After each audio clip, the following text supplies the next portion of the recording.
오늘 우리가 함께 떠나볼 여정은 18세기 고전 시온의 순례자입니다. 이건 그냥 오래된 종교 서적이 아니에요. 어느 날 문득 세상 모든 게 낯설게 느껴진 한 남자가 자신의 진짜 집을 찾아 떠나는 아주 깊고도 개인적인 탐험기입니다. 자, 그의 여정을 따라가면서 어쩌면 우리 자신도 길 잃은 순례자는 아닌지 함께 고민해 보시죠. 이 이야기는요, 주인공의 1인칭 고백으로 시작됩니다. 어제까지 너무나 익숙했던 모든 것들이 갑자기 의미를 잃고 세상이 통째로 낯설게 느껴지는 순간, 바로 거기서부터 그의 특별한 여정이 시작되는 거죠. 뭐랄까, 더 이상 이 세상에 발붙일 곳이 없는 것 같은 그런 근원적인 불안감에 휩싸이게 된 겁니다. 바로 이 깨달음, 이게 순례자 여정의 방아쇠를 당긴 겁니다. 아, 나는 여기에 속한 사람이 아니구나. 이 깊은 소외감은 자연스럽게 다음 질문으로 이어지죠. 그렇다면 내 진짜 집은 도대체 어디지? 그의 위대한 탐색은 바로 이 질문에서 시작됩니다. 정말 절박한 외침이죠. 이 선한 것을 보여달라는 외침이 순례자의 여정을 이끌어가는 나침반이 됩니다. 이건 단순히 더 잘 살고 싶다 이런 차원의 얘기가 아니에요. 이 덧없는 세상 너머에 있는 영원한 가치를 찾고자 하는 영혼의 갈망인 거죠. 그는 이 질문에 대한 답을 찾기 전까지는 절대 멈출 수가 없었습니다. 자, 그럼 이런 깊은 실존적 위기에 딱 부딪혔을 때 순례자는 가장 먼저 어디로 향했을까요? 아마 많은 분들이 그럴 것처럼 그도 처음에는 이미 세상에 잘 알려진 익숙한 길들에서 해답을 찾아보려고 합니다. 흥미로운 건요, 순례자가 처음 가본 두 길이 아주 중요한 공통점을 갖고 있다는 거예요. 바로 구원을 위해서 인간이 무엇을 해야 하는가, 즉 행위에 초점을 맞추고 있다는 점이죠.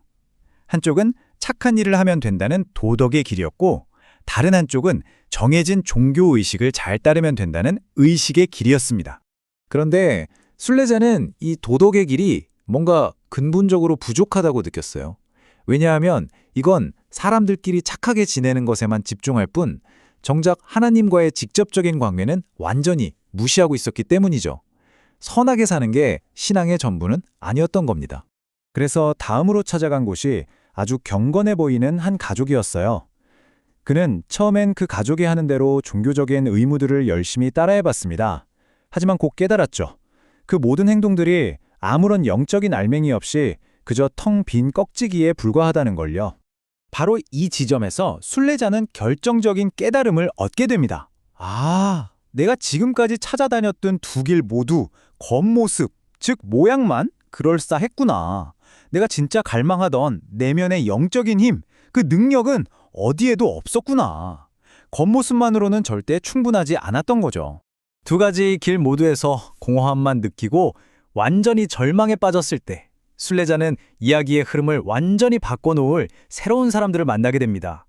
이 사람들은 신앙에 대해 전혀 다른 접근법을 가지고 있었어요. 이 새로운 관점, 이게 정말 충격적인 대전환을 가져옵니다. 중요한 건 당신이 뭘 하느냐가 아니라 당신을 위해 이미 무엇이 행해졌느냐 하는 것이다. 즉, 인간의 행위가 아니라 신의 은혜에 초점을 맞추는 이 생각이 순례자의 여정 전체를 180도 바꿔놓게 됩니다. 이 새로운 공동체의 가장 큰 특징은요, 경건함이 아니라 정직함이었어요. 그들은 완벽한 척하지 않았습니다. 오히려 자신의 영혼이 얼마나 메마른지, 불신격에 얼마나 힘든지, 마치 어둠 속에 혼자 있는 것 같다고 솔직하게 털어놓았죠. 이전의 사람들과는 정반대의 모습이었습니다. 바로 여기였어요. 순례자가 그토록 찾아 헤매던 곳이. 그는 완벽하게 행동하는 사람들 사이가 아니라 자기처럼 고뇌하고 발버둥치는 동료들 사이에서 비로소 소속감을 느끼기 시작합니다. 아, 나만 그런 게 아니었구나. 그는 더 이상 혼자가 아니었습니다. 그렇다면 이 고뇌하는 공동체가 순례자에게 제시한 구체적인 해답은 대체 뭐였을까요? 그건 바로 영원한 언약이라는 그의 모든 질문을 잠재울 아주 강력한 개념이었습니다. 이 영원한 언약이라는 게 순례자의 모든 고민을 풀어주는 마스터키 같은 건데요. 쉽게 말해서 구원은 내가 열심히 노력해서 얻어내는 성과물이 아니라는 거예요.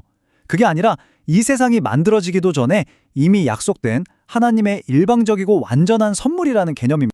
이 언약의 논리는 굉장히 명확하고 단순합니다. 한번 보세요.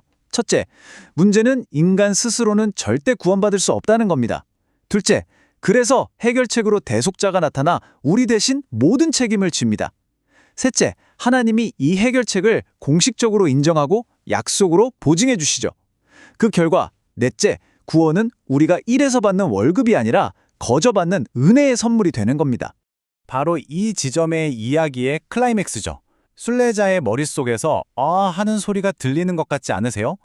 끊임없이 무언가를 해야 한다는 그 불안감에서 벗어나서 이미 나를 위해 준비된 선물을 그저 받기만 하면 된다는 평온한 안식으로의 대전환. 순례자의 그 길고 긴 영적 방황이 드디어 종착역에 다다른 겁니다.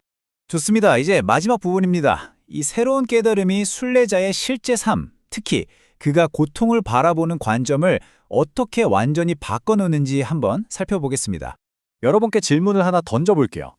순례자가 발견한 이 해답이 과연 우리 인생에서 맞닥뜨리는 가장 큰 비극과 고통 속에서 실제로 어떻게 적용될 수 있을까요? 책에 나오는 두 가지 예시가 정말 강렬한데요. 먼저 아이의 죽음이라는 끔찍한 비극을 보세요. 새로운 관점에서는 이것이 오히려 자비로운 행위일 수 있다고 말합니다. 또 자살이라는 극단적인 선택은 종교적인 희망이 완전히 바닥났기 때문에 일어나는 일이라고 재해석하죠. 즉, 비극이 더 이상 무의미한 고통이 아니게 되는 겁니다. 핵심은 이겁니다. 이 관점 안에서는 신자에게 닥치는 모든 고난이 더 이상 무작위적이거나 무의미한 불행이 아니에요. 오히려 그들을 하나님께 더 가까이 이끌기 위한 어떤 거대한 계획의 일부로 여겨지게 되는 거죠. 이 모든 여정의 끝에서 이야기는 묵묵히 밭을 가는 한 농부가 부르는 노래로 평화롭게 마무리됩니다. 불안한 탐색은 끝나고 이제는 평범한 일상 속에서 누리는 평화로운 신앙만이 남은 거죠. 결국 이 이야기는 처음부터 끝까지 우리에게 이 하나의 근본적인 질문을 던지고 있는 셈입니다. 겉으로 보이는 경건의 모양을 갖추기 위해 애쓰고 있는가? 아니면 보이지 않는 은혜의 삶을 실제로 살아가고 있는가? 여러분의 여정은 지금 어느 길 위에 서 있습니까?